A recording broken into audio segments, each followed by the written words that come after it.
Naquela noite, eu era apenas o homem sentado na ponta da mesa, a cadeira mais afastada, quase encostada na parede, como se meu lugar tivesse sido pensado mais como uma obrigação do que como parte da celebração.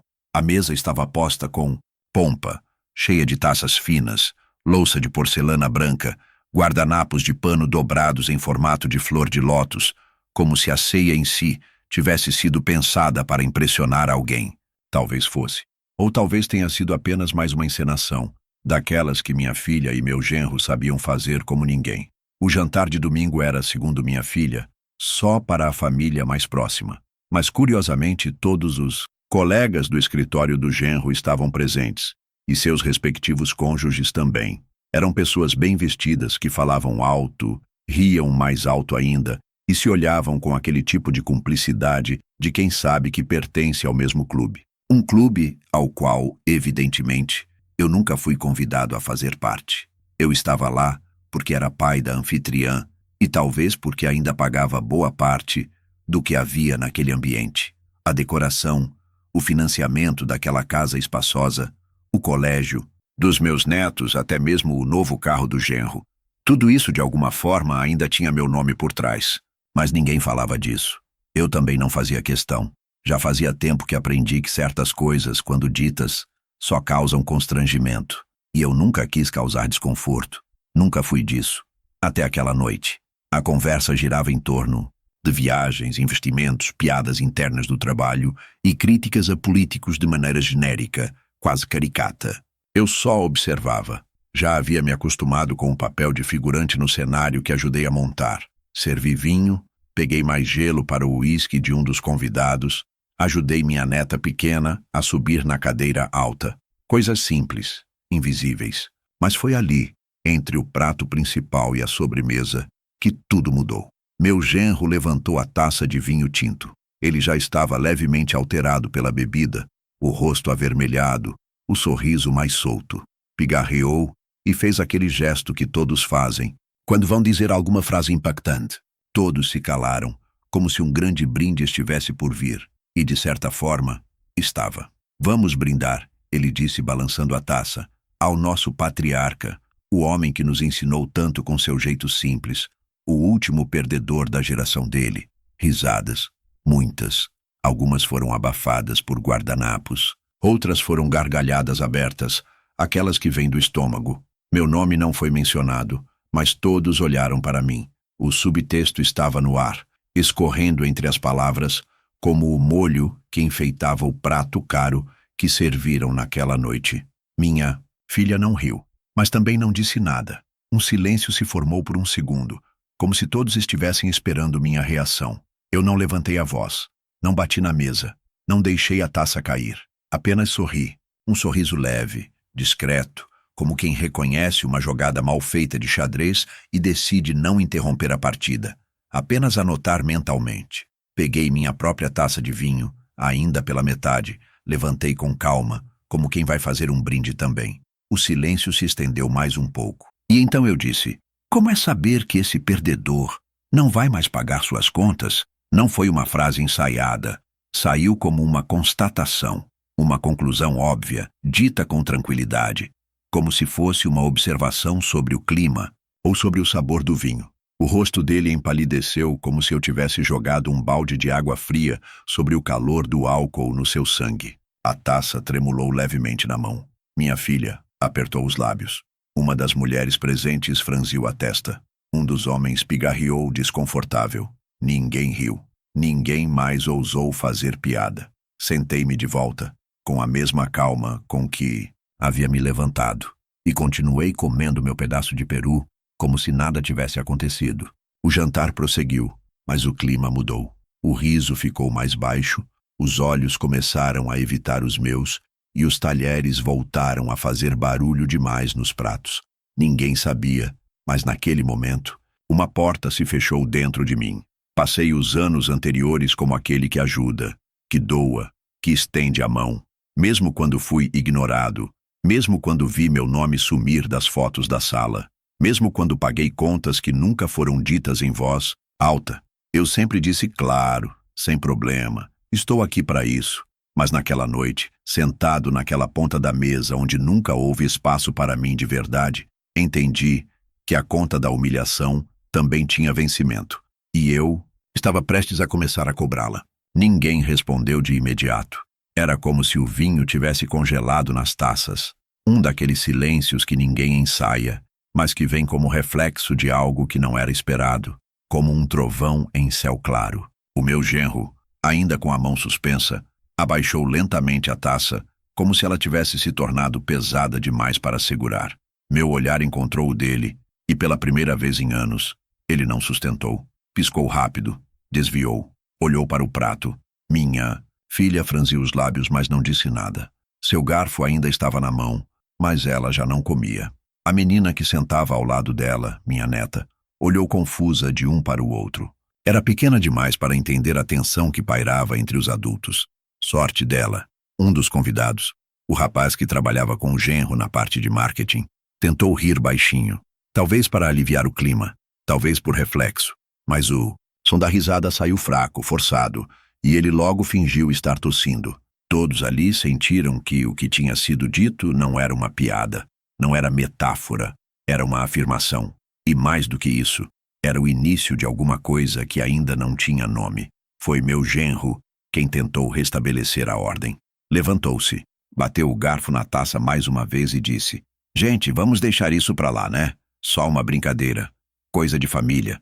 Mas a voz já não tinha mais a mesma segurança de antes. A palavra brincadeira escorregou da boca dele como algo usado para tapar um buraco que não parava de crescer. Um buraco chamado vergonha, orgulho ferido, exposição. Se foi brincadeira, falei com a taça ainda na mão. Então, ótimo, porque também vai ser uma brincadeira quando os boletos de vocês começarem a voltar. Ele empalideceu mais ainda. Minha filha ficou vermelha de um jeito estranho. Não era raiva, era uma mistura de susto e medo. "Pai, ela..." começou, mas parou ali mesmo. Ela sabia. Sabia o que eu estava dizendo. Sabia que o cartão extra com o qual ela pagava o colégio das crianças era meu. Que o plano de saúde da família estava no meu nome. Que até a manutenção do carro, aquele SUV branco que o genro dizia ser conquista dele, era feita com dinheiro que passava pelas minhas mãos. Mas eles nunca quiseram olhar para isso de frente. Era mais fácil pensar que eu ajudava porque queria, porque era generoso, porque tinha de sobra. O problema é que eles nunca perguntaram se eu ainda queria, se eu ainda tinha, ou se eu ainda aceitava ser tratado como invisível enquanto sustentava a encenação de um teatro onde nem papel coadjuvante me davam mais. Levantei lentamente da cadeira. Todos me observavam. Peguei meu guardanapo, dobrei com calma e deixei sobre a mesa. Meu prato ainda estava pela metade. "Vocês me chamam de perdedor", disse olhando diretamente para o genro. "Mas esquecem que quem banca o jogo não é quem está sentado no trono. É quem paga o castelo." Ninguém respondeu. Eu olhei para minha neta, que ainda me encarava com aqueles olhos grandes e assustados. Sorri para ela. Foi o único sorriso genuíno que dei naquela noite. Ela não tinha culpa. E talvez fosse a única que merecesse algo ali. Minha filha finalmente se levantou. Tentou se aproximar, mas parou ao ver que eu vestia meu casaco. "Pai, espera. A gente pode conversar depois. Está todo mundo aqui, justamente por isso." Respondi, calmo. "Hoje, pela primeira vez, está todo mundo aqui para ouvir." Desci os degraus da varanda com passos firmes. Atrás de mim ouvi o genro resmungando algo, chamando de exagero, dizendo que eu não podia levar uma brincadeira tão a sério. Deixei que ele falasse. Aquele era o tipo de homem que se alimentava do riso dos outros. Mas pela primeira vez, ninguém ria com ele. Entrei no meu carro, coloquei as chaves na ignição e esperei um pouco antes de dar partida. O motor demorou a pegar, talvez refletindo a hesitação que eu mesmo estava sentindo. Mas quando finalmente ligou, foi como se algo dentro de mim também tivesse despertado. Naquela noite dormi cedo. Não porque estava cansado, mas porque sabia que o dia seguinte seria longo. Havia muitas contas para revisar, muitos acessos para cancelar, muitos boletos para deixar de pagar. E eu queria estar com a cabeça limpa quando fizesse isso. Na manhã seguinte, tomei meu café olhando pela janela. O céu estava nublado, como costumava ficar nessa época do ano, mas não chovia. O tipo de clima que pede decisão. Abri minha gaveta de documentos. E pela primeira vez em anos, Olhei com calma para tudo aquilo. Extratos, comprovantes, senhas de aplicativos, cartões antigos, faturas que eu pagava sem ler. Fiz uma lista fria, técnica, sem emoção, cada valor, cada nome, cada vencimento, os custos da falsa harmonia, as parcelas da humilhação parcelada em anos de silêncio. Peguei o telefone e comecei. Acordei antes das 6, não por ansiedade, nem por insônia, mas por hábito. Sempre fui de levantar cedo, desde os tempos em que eu precisava bater o ponto no canteiro antes do sol nascer. Só que naquela manhã, ao invés de vestir o uniforme e sair para o mundo, eu fiquei. Vesti minha camisa de flanela, preparei o café preto, sem açúcar, e sentei à mesa com um caderno aberto à minha frente. A casa estava silenciosa.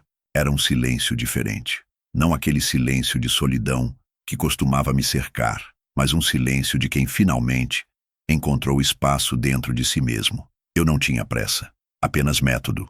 A lista que havia iniciado na noite anterior estava ali, organizada em colunas. O que eu pago, para quem, como cancelar. À esquerda estavam as despesas que eu vinha arcando há anos sem muito alarde. A parcela da casa onde minha filha mora, o plano de saúde da família, o seguro do carro, o cartão extra que eles usavam para emergências, a mensalidade da escola particular das crianças, os depósitos para cobrir o condomínio, o IPVA, que misteriosamente aparecia no meu e-mail todo começo de ano. Ao lado, os valores mensais. No total, mais de $7.200 por mês. Durante quase 7 anos. 7 anos. Silêncio demais. Aceitação demais. Chegava. Comecei pelo mais simples.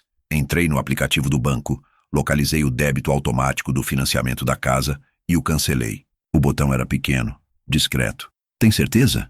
Perguntava a mensagem pop-up. Eu nunca tive tanta. Em seguida, o plano de saúde. Liguei.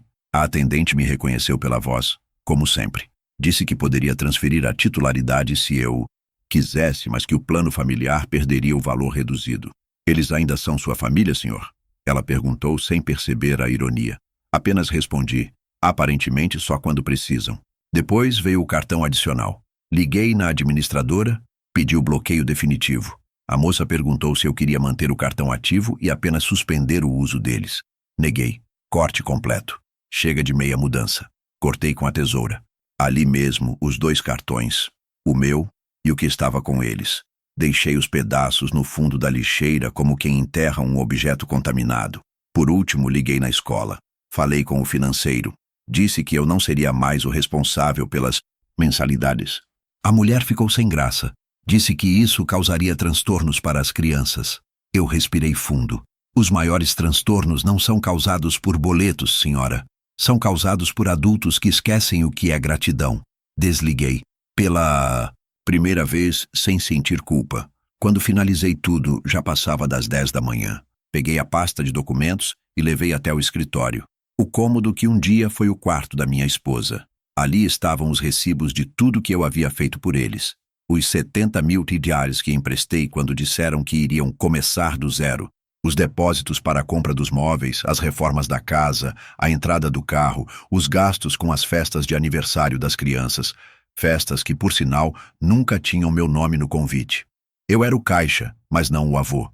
Espalhei os papéis na mesa e comecei a somar. Não com revolta, mas com disciplina.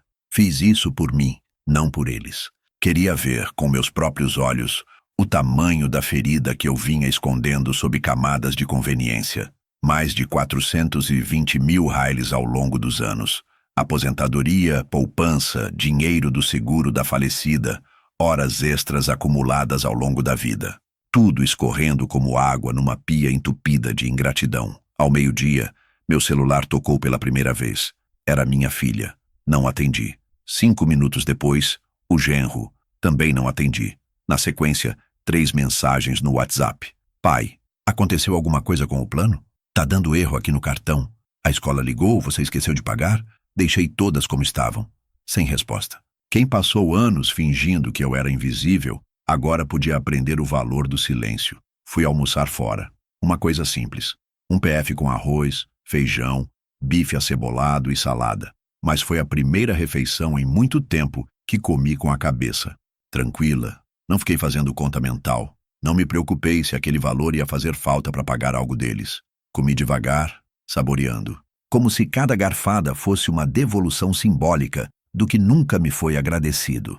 Na volta para casa, passei na papelaria. Comprei uma pasta nova, dessas com elástico. Ali, reorganizei tudo que ainda estava pendente no meu nome.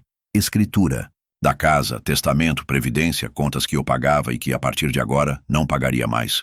Chamei isso mentalmente de pasta da limpeza.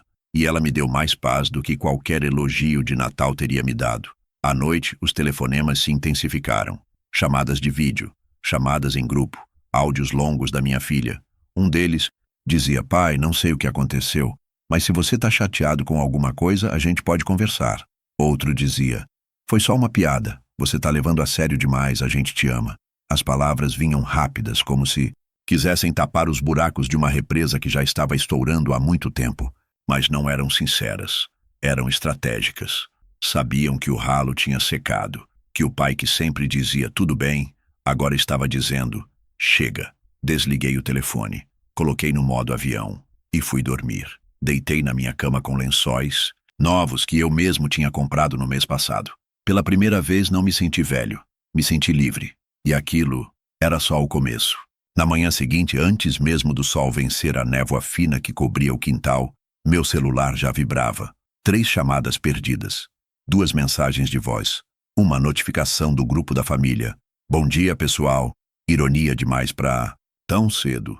Levantei da cama com calma. Fui até a cozinha, coloquei água para ferver e preparei meu café coado do jeito antigo, como Maria fazia. O cheiro invadiu o ambiente com uma tranquilidade que eu não sentia fazia tempo. Sentei à mesa e apenas observei o telefone tocar mais uma vez. Minha filha, de novo. Atendi? Não. Ela mandou áudio. Pai, tá tudo bem? Eu tô preocupada. O plano de saúde caiu, o cartão tá cancelado. Você esqueceu de pagar alguma coisa? Se precisar de ajuda com isso, me avisa, tá? Se eu precisar de ajuda, ela, que nunca soube o valor de um boleto, agora se oferecia para ajudar. Talvez achasse que minha idade estivesse pesando na memória, que eu tivesse esquecido de pagar algo por acidente. Mas não era acidente. Era corte. Era decisão. Era resposta. Segundos depois, outra chamada. Agora do genro. Atendi? Também não. Logo em seguida, um áudio curto. Seu nome ainda tá no contrato. Da casa, tá? Só pra te lembrar. Não faz nada que complique, beleza? A gente pode conversar. Interessante. 2 dias antes, eu era o perdedor do brinde. O velho ultrapassado. O último da linhagem. Agora era a parte do contrato. O responsável pelo plano. A fonte do crédito. A memória de conveniência. Deles era seletiva, mas o medo era imediato. Medo de perder o conforto. Não de me perder. De mim, eles já tinham se afastado fazia tempo. Só esqueceram de avisar. Decidi que não responderia nada naquela manhã. E também não naquela tarde.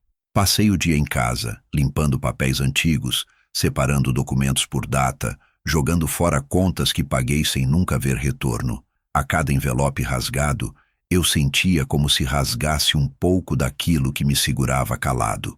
Era libertador. Às 4 da tarde, uma nova ligação, mas desta vez de um número fixo. Reconheci o prefixo do colégio das crianças. Atendi. A voz era da secretária, educada, constrangida. Senhor, desculpe incomodar. A mensalidade dos seus netos está com pagamento pendente. Está tudo bem? Sorri com a voz. Está, sim. Está tudo ótimo. Mas eu já comuniquei à minha filha que não serei mais responsável pelos pagamentos. Qualquer coisa, fale com ela. A moça gaguejou. Ah, certo. É que ela disse que ainda estava no seu nome. Pois é, mas agora não está mais. Desliguei. Um ponto final simples. Sem mágoa, sem drama, apenas justiça. À noite, as mensagens mudaram de tom. Minha filha me mandou uma mais longa. Pai, me desculpa, tá? Foi só uma brincadeira. Do Jorge. Ele estava bêbado, você sabe como ele é. Ele não quis te ofender, por favor, não leva isso a sério. Eu reli a palavra brincadeira pelo menos umas 5 vezes. Era uma palavra que doía mais do que aliviava. Quando alguém chama de brincadeira aquilo que te feriu, é porque quer deslegitimar sua dor, minimizar o estrago, como se eu fosse o exagerado, o sensível demais, o velho rabugento que não sabe mais rir de si mesmo. Mas eu sabia o que eu não Sabia mais, era fingir que não doía. Fui até o armário, peguei um envelope pardo e comecei a organizar tudo que ainda precisava ser oficialmente comunicado. Um por um, registros, revogações, alterações de titularidade. Tirei cópias, guardei comprovantes. Tinha em mente o que viria. Eles iam apertar, iam apelar. E como previsto, o telefone tocou às 21h43. Jorge, meu genro, atendi? Dessa vez, sim. Alô, senhor Renato. Boa noite, tudo certo? A voz dele veio embargada de simpatia forçada. Não era arrependimento, era estratégia. Tudo ótimo. Pode falar. Olha, eu queria pedir desculpa por domingo. Acho que passei do ponto, né? Você acha? Eu brinquei demais. Não foi certo. Silêncio. Tá me ouvindo, senhor Renato? Tô. Só tô esperando chegar à parte em que você fala do que realmente importa. Olha, eu sei que a gente passou dos limites, mas você sabe que a gente conta com a sua ajuda, né? As crianças, o colégio, o plano. A voz dele embargou, mas não era emoção. Era cálculo. Jorge, eu disse, com a calma de quem já viu esse filme dezenas de vezes. Sabe o que me incomoda? Não foi o que você disse. Foi o riso, aqueles segundos depois. Ninguém ali defendeu, nem minha filha. Mas era só uma piada, senhor Renato. Jorge, meu nome está em tudo o que vocês têm, mas meu rosto não está em nenhum porta-retrato da sala. Do outro lado, ele silenciou. Eu passei os últimos anos sustentando a estrutura que vocês usam para se sentirem bem-sucedidos. Agora você me chama de perdedor. Acha mesmo que isso não teria resposta? Ele tentou mudar de assunto. Falou das crianças, da rotina, do cansaço. Tentou me emocionar. Mas ali já não havia mais espaço para chantagem emocional. Antes de desligar, ele fez o último apelo. Se quiser, a gente pode jantar juntos, conversar, resolver isso de homem para homem. Respondi com uma frase só. Homem para homem a gente conversa antes de pisar no outro. E desliguei. Naquela noite, deitei com a certeza de que mesmo que o mundo desabasse no quintal, eu não cederia. Pela primeira vez, eu era o homem que não respondia com sim, que não dizia claro, que não implorava amor em troca de ajuda. O telefone seguiu vibrando, mas eu dormi como há anos não dormia. E quando acordei, uma nova lembrança me bateu. Aquela não tinha sido a primeira vez que Jorge me desrespeitou, nem a segunda, mas talvez fosse a última. Quando a poeira de um acontecimento forte começa a baixar, o que sobra é memória. Não daquilo que se disse, mas daquilo que se engoliu. Dos olhares que cortaram, das frases que feriram em silêncio, das vezes em que a gente sentou calado numa mesa, onde sabiam que a gente estava, mas fingiam que não. Nos dias seguintes ao corte dos pagamentos, entre uma ligação ignorada e um silêncio preservado, comecei a me lembrar, não só do brinde que me chamou de perdedor, mas do caminho inteiro até ele. A memória é traiçoeira, dizem. Eu acho que ela é só paciente. Ela espera que você finalmente olhe para ela sem a venda do amor incondicional. E foi isso que fiz. Sentei com minha própria história e deixei que ela falasse, sem interromper. Lembrei da primeira vez em que me senti desconvidado dentro da casa que ajudei a comprar.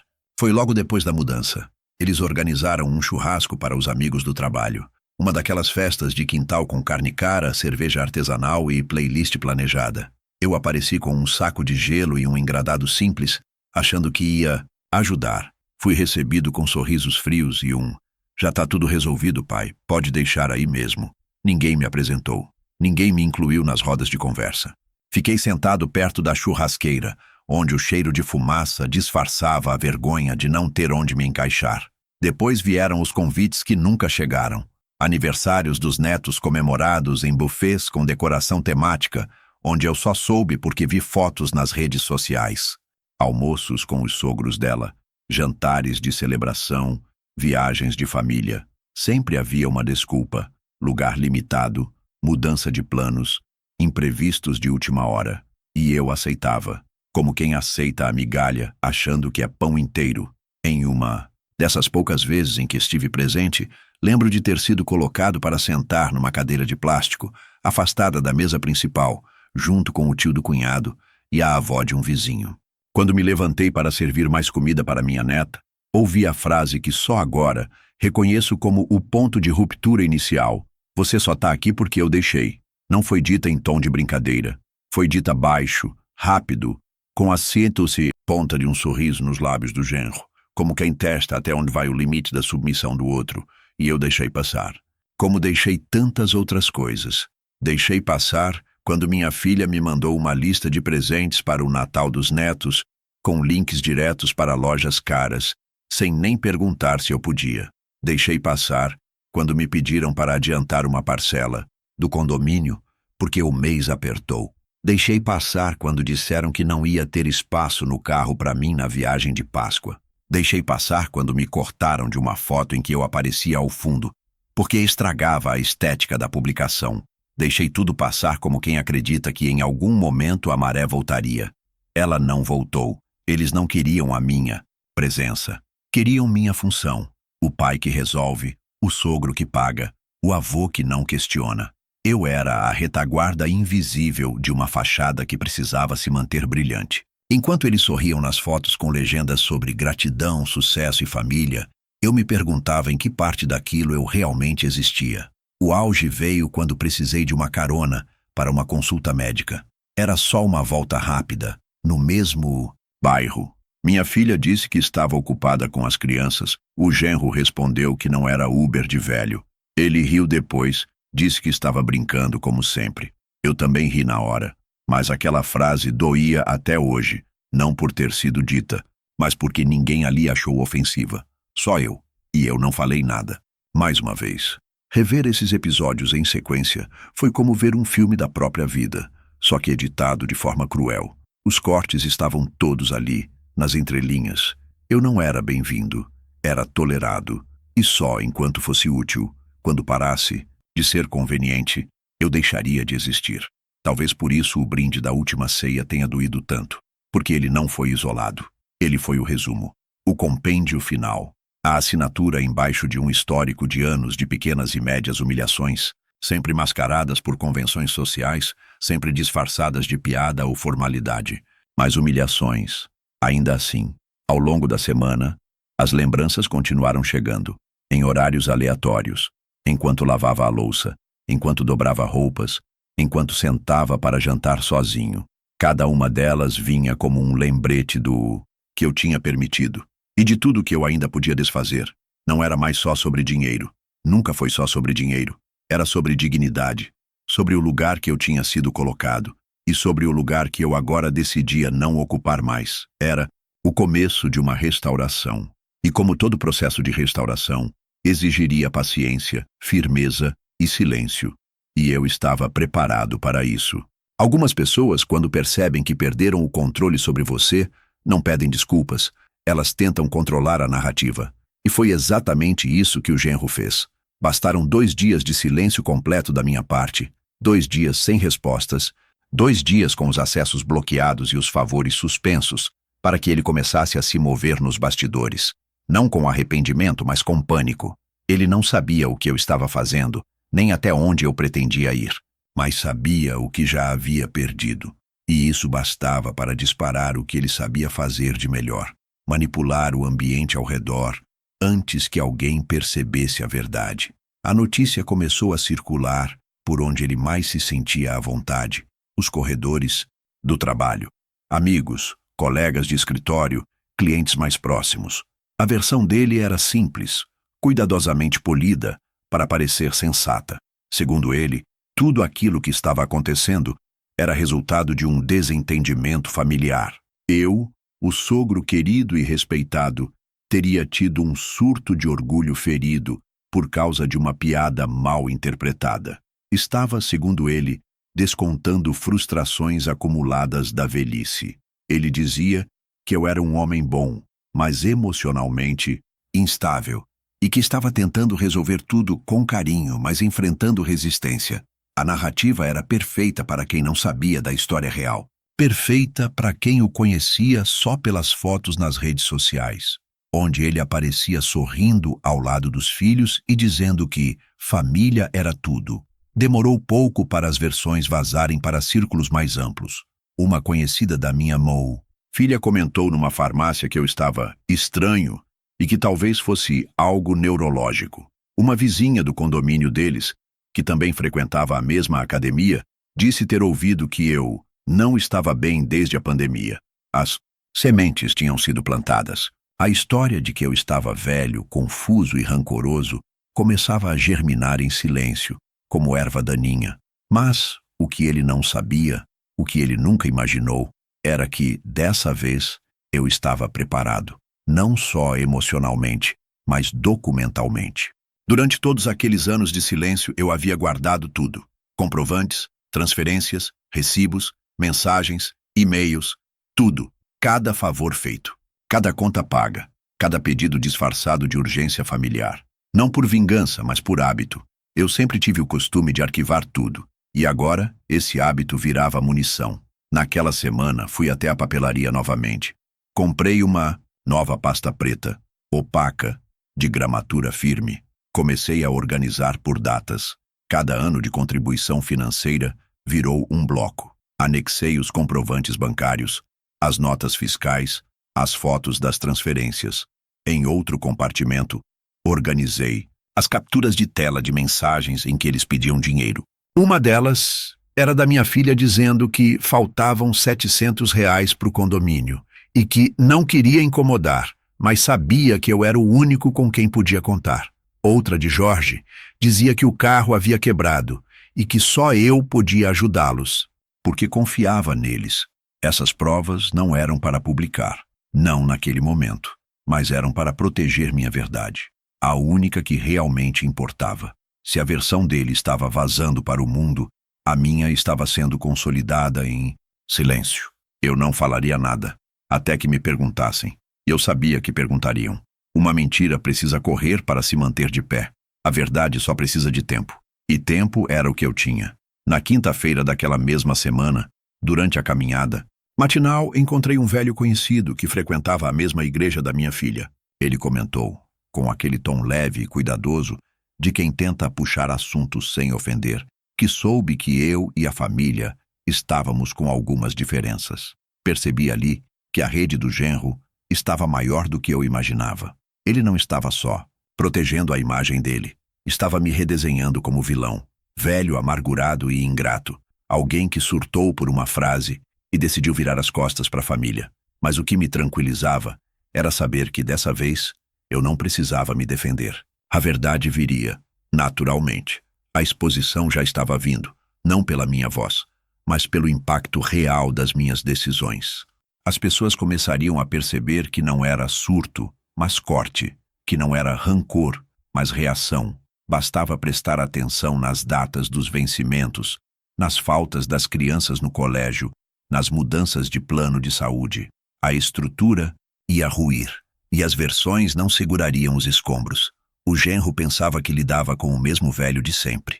Mas o que ele não sabia era que, quando um homem calado decide levantar a cabeça, ele não precisa gritar. Basta parar de carregar o que não é dele. Naquela mesma tarde fui ao cartório.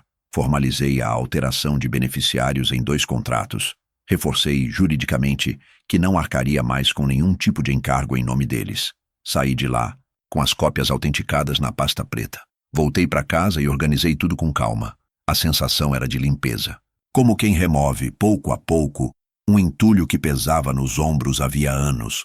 Na semana seguinte, as máscaras começariam a cair por conta própria, porque a mentira corre, mas cansa. E quando ela para respirar, é a verdade que aparece. Com passos firmes e documentos na mão, eu não precisava correr atrás de ninguém, só esperar que a fumaça passasse. E então, todos veriam quem, de fato, foi o perdedor dessa história. A mensagem chegou num sábado à tarde com aquele tom de doçura disfarçada que só quem já foi manipulado por alguém da própria família reconhece de longe. Era da minha filha, uma longa sequência de parágrafos, emojis de coração, palavras cuidadosamente escolhidas para parecer afeto, mas que, quando lidas com olhos limpos, revelavam exatamente o contrário.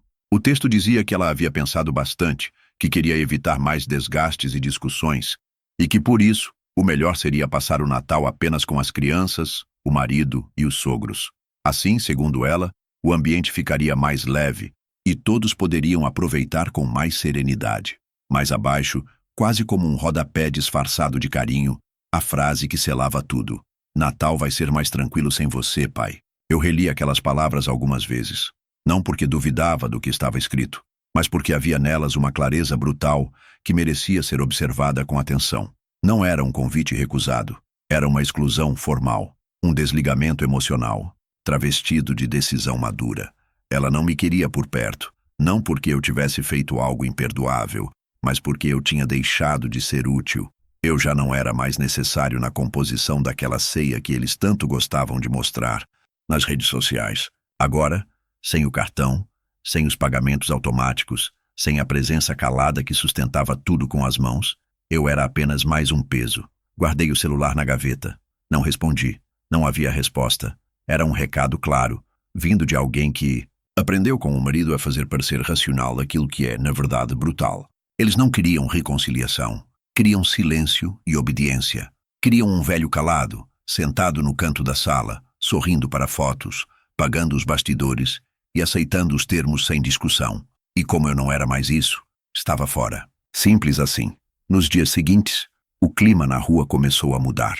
As casas se enfeitaram, luzes piscando nos telhados, árvores montadas nas salas, crianças brincando com caixas de papelão transformadas em tronos imaginários. Eu observava tudo com certa distância, mas sem amargura. Havia ali uma paz que eu nunca tinha sentido nessa época do ano. Pela primeira vez, eu não estava me preocupando com ceia, presentes, depósitos, parcelamentos, cartões, cronogramas. Pela primeira vez, eu estava comigo mesmo, sóbrio, em silêncio, inteiro.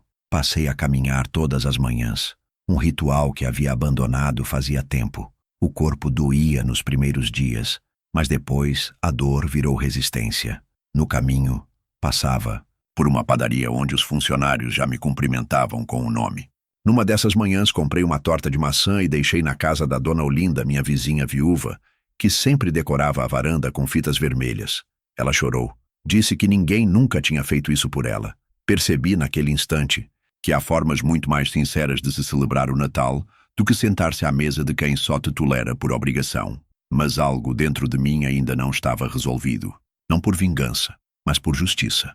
Eu sabia que aquele Natal, o primeiro sem mim naquela casa, não podia passar em branco. Eles tinham me retirado da celebração, como quem retira um objeto do lugar, mas haviam esquecido que nem tudo que é removido permanece calado. E eu ainda tinha algo a dizer. Não com palavras, não com confronto, com presença, não a física, mas a simbólica. Eu tinha sido excluído de um palco que eu mesmo montei. Era justo, então, que eu deixasse um lembrete de que a estrutura daquelas paredes não era feita só de cimento e parcelamento. Era feita de esforço, sacrifício e silêncio.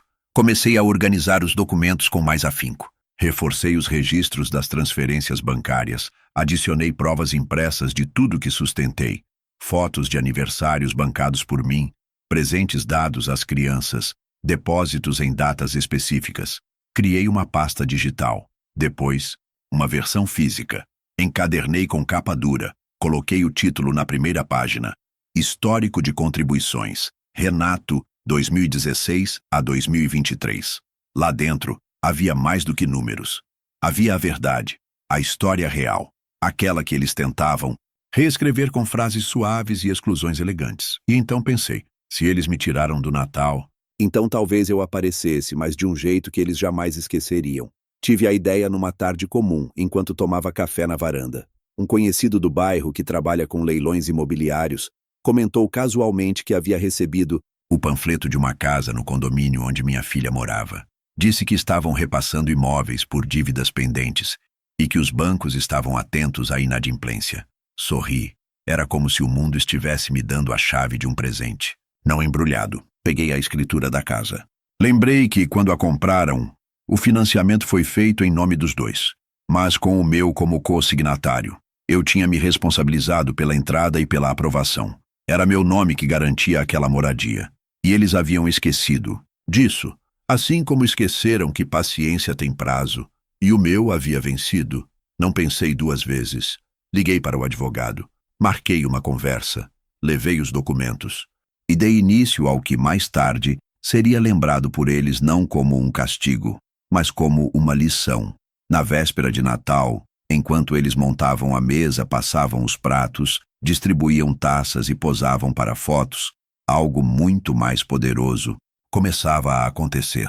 Um movimento que não fazia barulho, mas que mudaria os alicerces daquela casa. Uma notificação oficial, selada, com timbre, endereçada à residência. Uma informação clara. A parte do imóvel registrada em meu nome estava sendo legalmente renegociada. Não por despeito, mas por justiça. Aquele Natal não teve meu lugar na mesa, mas teve minha assinatura no envelope. Na manhã do dia 24, enquanto os vizinhos organizavam suas mesas e as crianças corriam pelas calçadas com gorros de Papai Noel e sininhos nas mãos, a correspondência foi entregue na portaria do condomínio deles com um envelope branco, lacrado, nomeado com letras firmes. Renato Luiz de Almeida, parte interessada em renegociação de título de copropriedade. Eu não estava lá para ver quando o envelope foi aberto. Não ouvi o som do papel sendo rasgado com pressa, nem vi os olhos se arregalando ao encontrar o conteúdo. Mas eu conhecia bem o silêncio que viria em seguida. Aquele tipo de silêncio pesado que recai sobre alguém que achava que o mundo girava a seu favor e, de repente, percebe que as engrenagens não estavam mais lubrificadas com o dinheiro alheio. Dentro do envelope, uma cópia simples de um protocolo de intenção de venda, anexado à declaração de que o imóvel em questão, sob coposse registrada, poderia, por direito, ser submetido à renegociação de titularidade por razões de desacordo entre os responsáveis legais. A papelada, embora técnica, era clara o suficiente para dizer o que precisava ser dito. Aquela casa, o maior símbolo do conforto da família que me excluiu, agora estava prestes a ser envolvida numa disputa formal, não por vingança, mas porque o tempo havia vencido. Eu esperei 7 anos. Paguei em silêncio. Fui chamado de perdedor no jantar em que eles brindavam com taças compradas com meu cartão. Agora, era minha vez de colocar um fim na simulação. E fiz isso com uma caneta, não com gritos, enquanto eles preparavam o almoço de véspera de Natal, com os talheres de prata que foram pagos com o mesmo empréstimo que me fez adiar a troca da caixa d'água da minha casa. O anúncio da venda da casa deles já estava no ar. Discreto, técnico, mas público. Num site de corretora, numa listagem simples, com 3 fotos de fachada e uma frase clara: urgência máxima, negociação direta com o titular. A imagem correu. Não demorou para que conhecidos próximos vissem. Um amigo deles, que também é corretor, compartilhou num grupo de mensagens dizendo: olha aí, a casa do Jorge e da Ana está na praça. Que história é essa? E como acontece em toda rede que se sustenta de aparências, a pergunta virou corrente. Eu recebi a primeira mensagem às 2 da tarde. Um número desconhecido, perguntando se aquela publicação era verdadeira e se tinha alguma treta de herança. Não respondi. Apaguei. Silêncio ainda era meu melhor argumento. Soube, horas depois, por outra pessoa, que o genro teve uma crise no meio da ceia. Que bateu a mão na mesa, que gritou no quintal, que acusou a esposa de ter negligenciado detalhes. Dizem que Ana chorou, que o sogro tentou intervir, que os convidados começaram a ir embora discretamente. Não era o Natal tranquilo que ela prometeu quando me excluiu do convite. Enquanto isso, eu jantava sozinho, mas com tranquilidade verdadeira. Preparei arroz com lentilha, carne assada no forno, abri uma garrafa de vinho que ganhei anos atrás e nunca tinha tido ocasião para abrir. A ocasião chegou. A primeira ceia em que comi sem engolir mágoa junto, sem dividir a mesa com gente que me chamava de peso, sem precisar sorrir para manter a paz de um ambiente que sempre foi armado contra mim. Comi devagar, brindei com minha própria companhia e pensei no futuro. Aquela casa era, no papel, uma construção feita com 2 nomes, mas na prática era sustentada apenas por um. Quando parei de sustentar, ela começou a balançar, e a cada nova tentativa deles de segurar as paredes com discursos, mais os alicerces tremiam. A verdade é que as bases estavam podres fazia tempo. Eu só parei de tapar os buracos. No dia seguinte, a corretora me ligou confirmando o interesse de 3 potenciais compradores. Um deles, inclusive, morava no mesmo condomínio e queria investir em imóveis para aluguel. Eu autorizei a conversa. Não era pressão, era movimento. Eles sabiam agora que o Natal sem mim vinha com um custo. não emocional. Legal. Mais tarde, Ana me mandou uma mensagem. Disse que eu estava exagerando, que não era preciso chegar nesse ponto e que ninguém queria me ver como inimigo. A mesma mulher que escreveu que o Natal seria mais leve sem mim, agora pedia calma. Não respondi. A resposta já estava no ar. Num anúncio simples, com 3 fotos, um número de contato e uma frase que carregava tudo o que precisava ser dito. Imóvel à venda. Urgência máxima. No dia 26 de dezembro, pouco depois das 8 da manhã, o primeiro som que rompeu o silêncio da minha casa não foi o apito da chaleira, nem o canto do sabiá no fio de luz do quintal. Foi a batida na porta. Forte, desesperada. Aquele tipo de pancada que não espera resposta. Exige. Não precisei olhar pelo olho mágico para saber quem era. Eu sabia que eles viriam. Sabia que a urgência da visita não viria do afeto, mas do desespero. Deixei a chaleira no fogão, desliguei o fogo, ajeitei os óculos no rosto e caminhei até a porta sem pressa. Antes mesmo de encostar na maçaneta, ouvi o som abafado das vozes. Não vinham com súplica, vinham com cobrança. Do outro lado, estavam os mesmos que uma semana antes haviam decidido que o Natal seria mais tranquilo sem mim. Agora, sem as contas pagas, sem o seguro, sem o plano, sem o chão, vinham buscar não o velho, mas o que ele representava. Abri a porta. O rosto deles dizia tudo. Nenhuma maquiagem encobria a tensão da noite mal dormida. Os olhos dela estavam inchados. O dele vermelhos de raiva mal disfarçada. O sogro, parado atrás, observava com a frieza de quem se achava acima da situação, mas que já percebia que o tapete social começava a escapar sob os próprios pés. Ficaram ali, parados. Nenhum deles sabia por onde começar. Não estendi a mão. Não convidei para entrar. Fiquei na soleira da porta com o corpo firme e a alma em silêncio. Durante anos fui o homem que dizia entra, mesmo quando tudo dentro de mim gritava para dizer chega. Dessa vez, o chega veio primeiro. E ficou. A visita começou com justificativas. Argumentos embolados sobre estresse, pressão, palavras mal interpretadas. Vieram frases preparadas com antecedência, amaciadas por lembranças vagas de momentos felizes. Citaram as crianças, a rotina, os sustos financeiros, a suposta surpresa com a publicação do anúncio. Tentaram me convencer de que tudo havia sido um grande mal-entendido, mas não era. Nunca foi. O que eles chamavam de mal-entendido era, na verdade, o resultado de anos de entendimento silencioso. Eles sabiam o que faziam, sabiam que me usavam, sabiam que se mantinham com base na minha omissão. E agora, com o pano puxado, estavam diante do espelho do qual fugiram por tanto tempo. Não encontraram um homem agressivo. Encontraram um homem cansado. A tentativa seguinte foi o apelo emocional. Falaram da casa, da estabilidade das crianças, do constrangimento com os vizinhos, da reputação abalada. Diziam que eu estava sendo duro demais, que a família precisava de paz, que era só uma questão de conversar, de resolver como adultos. Como se adultos só fossem adultos quando é o outro que cede. Durante tudo isso, permanecia em pé, em silêncio. Eu os escutava, não por respeito, mas por encerramento. Era o último ato daquela peça que vinha sendo encenada há anos. Aquela em que eu sustentava o cenário e eles brilhavam no palco. Só que agora, o palco havia afundado e queriam que eu segurasse a estrutura de novo, como se nada tivesse acontecido. Não seguraria. Eles queriam acordo, mas o acordo já havia sido feito e quebrado por eles mesmos. A confiança é como uma parede. Demora a subir, fácil de derrubar. E quando cai sobre quem a construiu, não deixa muito espaço para reconstrução. Eu podia perdoar, mas não fingiria que nada aconteceu. Eu não odiava nenhum deles. Só não aceitava mais ser tratado como se meu valor dependesse da minha utilidade. A conversa durou pouco mais de 20 minutos. Falaram muito. Eu falei pouco. Não houve gritos, mas houve verdades.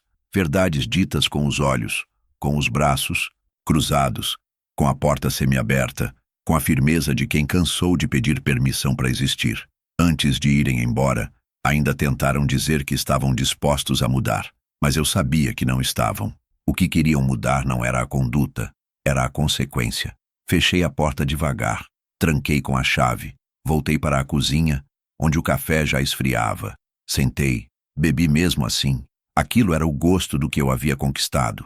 Uma paz que não dependia mais da aceitação de ninguém. Naquela noite arrumei os documentos novamente. A pasta preta, a escritura, as provas, tudo organizado, revisado. Eu sabia que o próximo passo deles seria jurídico, que tentariam me convencer através de advogados a desistir da minha parte, que fariam da justiça o novo campo de batalha. Mas eu estava pronto. Pela primeira vez, preparado não para lutar com raiva, mas para resistir com firmeza. Na agenda, marquei o dia seguinte com uma palavra simples: cartório, e dormi em paz. Eles queriam tudo de volta, mas esqueceram que algumas coisas, quando vão embora, não retornam. Entre elas, o respeito. Passaram-se semanas desde aquele encontro na porta, desde a visita apressada, desconstruída, quase teatral, em que tentaram maquiar anos de negligência com palavras recicladas. Desde então, o telefone parou de tocar. As mensagens rarearam. Nenhum novo apelo chegou.